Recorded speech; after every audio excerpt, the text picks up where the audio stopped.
പ്രിയമുള്ള വിദ്യാർത്ഥിനികളെ, എല്ലാവരെയും ഞാൻ NIS school Kerala distance education എന്ന് പറയുന്ന നമ്മുടെ സ്ഥാപനത്തിൻ്റെയൊക്കെയുള്ള ഓൺലൈൻ വീഡിയോയിലേക്ക് സ്വാഗതം ചെയ്യുകയാണ്. ഇന്ന് ഞാൻ നിങ്ങൾക്ക് മുമ്പിൽ പ്രസന്റ് ചെയ്യുന്നത് NIS +2 ഹ്യൂമാനിറ്റീസിന്റെ പെയിന്റിംഗ് കോഡ് നമ്പർ 332 പ്രാക്ടിക്കൽ എക്സാമിന്റെ കോച്ചിങ് ആണ്. അതിന്റെ രണ്ടാമത്തെ വീഡിയോ പാർട്ട് 2 വീഡിയോസ് ആണ് നിങ്ങളുടെ മുമ്പിൽ അവതരിപ്പിക്കുന്നത്. പാർട്ട് 1 നമ്മൾ 2 പരീക്ഷണങ്ങൾ നമ്മൾ അവതരിപ്പിച്ചിട്ടുണ്ട്. ഇനി 3 പരീക്ഷണങ്ങളാണ് പാർട്ട് 2. അങ്ങനെ 5 പരീക്ഷണങ്ങളാണ് നമ്മൾ റെക്കോർഡിൽ എഴുതാൻ ഉദ്ദേശിക്കുന്നത്.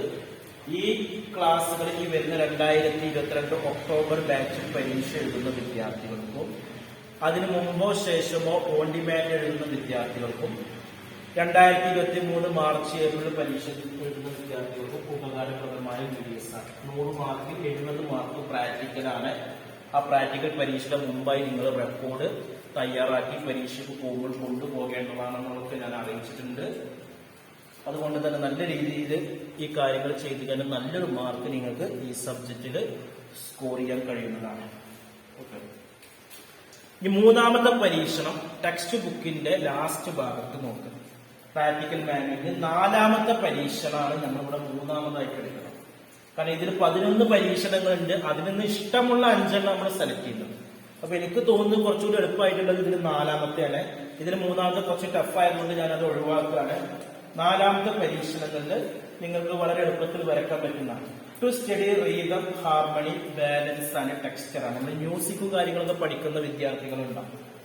അപ്പൊ അതിന്റെ ഒരു ശൈലി രൂപത്തിലാണ് ഇത് വരയ്ക്കുന്നത്. ഈ പറഞ്ഞ കാര്യങ്ങളൊക്കെ നിങ്ങൾ ടെക്സ്റ്റ് രൂപത്തിൽ എഴുതിയിട്ട് ഇങ്ങനെ തന്നെ ചിത്രം വരയ്ക്കാം. അതിന് നിങ്ങൾക്ക് പ്രത്യേക കളർ, ഇതിൽ കാണുന്നത് പോലെ കളർ കൊടുക്കാവുന്നതാണ്. ടെക്സ്റ്റ് ബുക്കിന്റെ ബാക്ക് ഭാഗത്ത് ഉണ്ടാവും. അതേപോലെ തന്നെ ഇതേ രീതിയിൽ സർക്കിൾ രൂപത്തിൽ റീതംസ് ഉണ്ടാവും. സർക്കിൾ രൂപത്തിൽ ഇങ്ങനെ സർക്കിൾ ചെറുതിൽ നിന്ന് വലുതിലേക്ക് വരുന്ന രീതിയിലാകാം. ഹാർമണിയുടെ സ്ട്രക്ചർ തന്നിട്ടുണ്ട്. പിന്നെ പറയുന്നത് ഹാർമണി തന്നിട്ടുണ്ട്. സ്ട്രക്ചർ ഓഫ് ബാലൻസ് എങ്ങനെ വരുന്നുള്ളതുണ്ട്. കോമ്പോസിഷൻ വിത്ത് ബാലൻസ് ഉണ്ട്. ടെക്സ്ചർ ഉണ്ട്. ടെക്സ്ചർ തന്നിട്ടുണ്ട്. ഇതിന് ബുദ്ധിമുട്ടുള്ള ഏതെങ്കിലും ഉണ്ടെങ്കിൽ നിങ്ങൾക്ക് ഒഴിവാക്കാം. ഓക്കെ, ഇതാണ് നിങ്ങൾ 3ാമത്തെ പരീക്ഷണമായിട്ട് എഴുതേണ്ടത്. അപ്പൊ റെക്കോർഡ് നമ്മൾ 2 പരീക്ഷണം എഴുതി കഴിഞ്ഞാൽ അടുത്ത പേജിൽ എക്സ്പെരിമെന്റ് 3 അല്ലെങ്കിൽ പരീക്ഷണം നമ്പർ 3 മാത്രം എഴുതുക. അതിനുശേഷം അടുത്ത പേജിലാണ് ഈ ക്വസ്റ്റ്യൻസ് A മുതൽ ഇത് എഴുതുക. ചിത്രങ്ങൾ വരയ്ക്കുക, മുഴുവൻ വരയ്ക്കുക. ഒരു 3-4 പേജ് ആവും ചിത്രങ്ങൾ. നല്ല രീതിയിൽ കളർ കൊടുക്കാം, ഇംപ്രഷൻ കാണാം. ഓക്കെ, ഇനി നമുക്ക് 4ാമത്തെ പരീക്ഷണമായിട്ട് ഞാൻ ഉദ്ദേശിക്കുന്നത് നിങ്ങളുടെ ടെക്സ്റ്റ് ബുക്കിലേക്ക് കുറച്ചുകൂടി എളുപ്പമായിട്ട് തോന്നുന്നത് പ്രാക്ടിക്കൽ നമ്പർ 6 ആണ്. അത് നിങ്ങൾ 4ാമത്തെ പരീക്ഷണമായിട്ട് എഴുതാം. ഇതില് നിങ്ങൾക്ക് പറഞ്ഞത് arrange form of pictorial space after simulation element studies ആണ്. ഇതില് ക്വസ്റ്റ്യൻ തന്നിട്ടുണ്ട്. ഇതിൽ വിവിധ തരം മലിനീകരണത്തെ കുറിച്ചാണ്. ആദ്യം ഒരു വില്ലേജ് സ്കീന് നിങ്ങൾ വരയ്ക്കണം. ഇതന്നെ വേണമെന്നില്ല, ഇതേപോലെ വേണമെന്നില്ല. നിങ്ങൾക്ക് സ്വന്തമായിട്ട് ഇതിനേക്കാൾ നന്നായിട്ട് വരയ്ക്കാൻ അറിയാം, അല്ലെങ്കിൽ ഇതിനേക്കാൾ എളുപ്പത്തിൽ വരയ്ക്കാൻ പറ്റുന്ന ചിത്രം ഉണ്ടെങ്കിൽ അതെല്ലാം ടെക്സ്റ്റ് ബുക്കിൽ അതേ മോഡൽ തന്നെ ആകണമെന്നില്ല. ഓക്കെ, ഏകദേശം സിമിലർ ആയിട്ട് വരയ്ക്കാൻ പറ്റുന്നവർക്ക് അതേപോലെ തന്നെ വരയ്ക്കാം. നല്ല രീതിയിൽ കളർ കൊടുക്കും. വില്ലേജിൽ ഉണ്ടാകുന്ന രീതികളൊക്കെ ഇപ്പൊ ഇതിന്റെ ചിത്രത്തിൽ കൊടുത്തിരിക്കുന്നത് വെള്ളം കൊണ്ടുപോകുക, തലയിലേക്ക് വെള്ളം കൊണ്ടുപോകുക. അവിടെ കുറച്ച് വീടുകളുണ്ട്, പിന്നെ പശുവിനെ കാണുന്നുണ്ട്. ഇതൊക്കെയാണ് ഇത് കാണുന്നത്. അതിനുശേഷം എയർ പൊല്യൂഷൻ, വിവിധ തരം മലിനീകരണത്തിന്റെ ചിത്രം. എയർ പൊല്യൂഷൻ തന്നെ വായു മലിനീകരണം. വായു മലിനീകരണം എന്ന് പറയുമ്പോൾ ഫാക്ടറികളിൽ നിന്നൊക്കെ പുകപടലങ്ങളൊക്കെ പോകുന്നില്ല. ആ രീതിയിൽ നിങ്ങൾക്ക് വായു മലിനീകരണം പോകുന്ന ചിത്രങ്ങളാണ്. ഇതൊരു വലിയ വലിയ ടൗണുകളിലാണ് ഇത് കൂടുതൽ കാണുന്നത്. അതേപോലെ തന്നെ വാട്ടർ പൊല്യൂഷൻ, വെള്ളം വരയ്ക്കുക. ആ വെള്ളത്തിൽ മൃഗങ്ങളെ കുളിപ്പിക്കുന്നതാകാം. അതേപോലെ തന്നെ വാഹനങ്ങൾ കഴുകുന്ന ചിത്രമാകാം. അല്ലെങ്കിൽ ഫാക്ടറികളിൽ നിന്ന് അഴുക്ക് ജലപ്പുഴയിലേക്ക് വരിക. ആ ചിത്രമാണ് ഇതിൽ കൊടുക്കുന്നത്. ഇങ്ങനെ നല്ല രീതിയിൽ വരയ്ക്കുക. അതേപോലെ നോയിസ് പൊല്യൂഷൻ, സൗണ്ട് പൊല്യൂഷൻ, വാഹനങ്ങൾ ഒന്നിച്ചു കൂടി ട്രാഫിക് ഒക്കെ വരുന്ന രീതിയിലുള്ള ചിത്രങ്ങൾ വരയ്ക്കാം.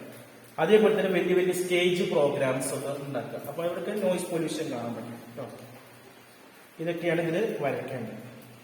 പിന്നെ ഇതിൽ കുറച്ച് ഹ്യൂമൻസിന്റെ കോമ്പോസിഷൻ വരയ്ക്കുന്നുണ്ട്. സ്ത്രീകളുടെ പല രീതിയിലുള്ള ആകൃതികൾ. അതേപോലെ ആനിമൽസ്, മൃഗങ്ങളുടെ ചിത്രങ്ങൾ തന്നിട്ടുണ്ട്. ഇതൊക്കെ നിങ്ങൾക്ക് വേണമെങ്കിൽ വരയ്ക്കാം. ഓക്കെ, കോമ്പോസിഷൻ വിത്ത് നേച്ചർ, ഒരു പ്രകൃതി രമണീയമായ ചിത്രമാണ്. ഒരു മരം വെട്ടുകാരൻ മരം മുറിക്കാൻ വേണ്ടി പോകുന്നത്. Composition with man and animal, മനുഷ്യനും മൃഗങ്ങളും തമ്മിലുള്ള ബന്ധങ്ങളും. ഇതൊക്കെ ഒരു വില്ലേജ് ഏരിയയുമായി ബന്ധപ്പെട്ട കാര്യമാണ്. ഇത് വരയ്ക്കും. ഇതാണ് 4ാമത്തെ പരീക്ഷണമായിട്ട് നിങ്ങൾക്ക് എഴുതാൻ കുറച്ചുകൂടി എളുപ്പമായിട്ട് എനിക്ക് തോന്നുന്നത്. ഇനി 5ാമത്തെ പരീക്ഷണമായിട്ട് നിങ്ങൾക്ക് ഏതാണ് വരയ്ക്കേണ്ടത് എന്നുള്ളതാണ് പറയുന്നത്. ഇനി to create a composition express feeling and emotion. നമ്മുടെ മുഖഭാവങ്ങൾ പല രീതിയിൽ നമ്മൾ പ്രകടിപ്പിക്കാറുണ്ട്. ഇനി അതിന്റെ ചിത്രമാണ്. സന്തോഷം വരുമ്പോൾ എങ്ങനെയാണ് നമ്മൾ വളരെ സന്തോഷം വന്ന് നമുക്ക് ലോട്ടറി അടിച്ച് നമ്മൾ തുള്ളിച്ചാടുന്ന ഒരു സന്തോഷം ഉണ്ടാവും. അല്ലെങ്കിൽ 10ാം ക്ലാസ്സിൽ ഫുൾ A+ കിട്ടിയിരിക്കുകയാണ്. അപ്പൊ അവിടെ ഒരു സന്തോഷം നമ്മൾ എങ്ങനെ പ്രകടിപ്പിക്കുന്നത്.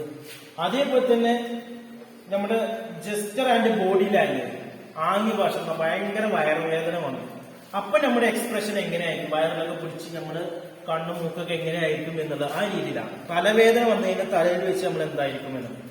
ഇതൊക്കെ ഒരു രീതിയിൽ നിങ്ങൾ പലതരം ഇത് വരാം. സന്തോഷം വരുമ്പോഴും സങ്കടം വരുമ്പോഴും സഹതാപം വരുമ്പോഴും അതേപോലെ തന്നെ ഒരു അമ്മ കുഞ്ഞിനെ മുലയൂട്ടുന്ന ഒരു രീതി കണ്ടു. ഇതേ രീതിയിലൊക്കെ നിങ്ങൾക്ക് എന്ത് ചെയ്യാം, പല എക്സ്പ്രഷനും വരയ്ക്കാം. അതേപോലെ തന്നെ ദീപാവലി സമയത്തുള്ള ആഘോഷങ്ങളുണ്ട്. ഈദ് പെരുന്നാളിന് നമ്മൾ ആളുകളെ സ്വീകരിക്കുന്ന ആ സന്തോഷാകാം.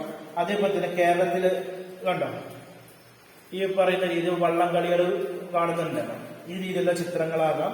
ഇത് പറയുന്നത്. പിന്നെ കുറച്ച് എക്സ്പ്രഷൻ ഇവിടെ തന്നിട്ടുണ്ട്. ഇത് നിങ്ങൾക്ക് വേണം വരയ്ക്കാൻ. കരയുന്ന ചിത്രമാകാം, അത്ഭുതപ്പെടുന്ന ചിത്രമാകാം, സ്മൈൽ ചെയ്യുന്ന ചിത്രമാകാം, സാഡ്നെസ് ആകാം, മിർത്താകാം, ആങ്കർ ആകാം. ഇങ്ങനെ സന്തോഷവും ദുഃഖവും സഹതാപവും ഈ രീതിയിലുള്ള പല രീതിയിലുള്ള ചിത്രങ്ങൾ നിങ്ങൾക്ക് വരയ്ക്കാൻ പറ്റുന്ന 5 ഇനി 6ാമത്തെ വേണമെങ്കിൽ വരയ്ക്കാൻ നിങ്ങൾക്ക് 25 പേജ് നിങ്ങളുടെ റെക്കോർഡിലായിട്ടുണ്ടെങ്കിൽ 8ാമത്തെ പ്രാക്ടിക്കലും വേണം നിങ്ങൾക്ക് വരയ്ക്കാൻ പറ്റുന്നതാണ്.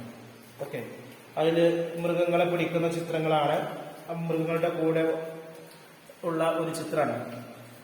നമ്മുടെ വീട്ടിലുണ്ടാകുന്ന മൃഗങ്ങളാകാം, നായാകാം, പൂച്ചയാകാം. അതേപോലെ തന്നെ കോഴികളോടുള്ള ഒരു എക്സ്പ്രഷൻ നമ്മൾ കാണിക്കുന്നത്, കോഴിക്ക് തീറ്റ കൊടുക്കുന്ന രീതിയിലുള്ളത്. ഇങ്ങനെ 5 അല്ലെങ്കിൽ 6 നിങ്ങൾ പരീക്ഷണങ്ങൾ വരയ്ക്കാം.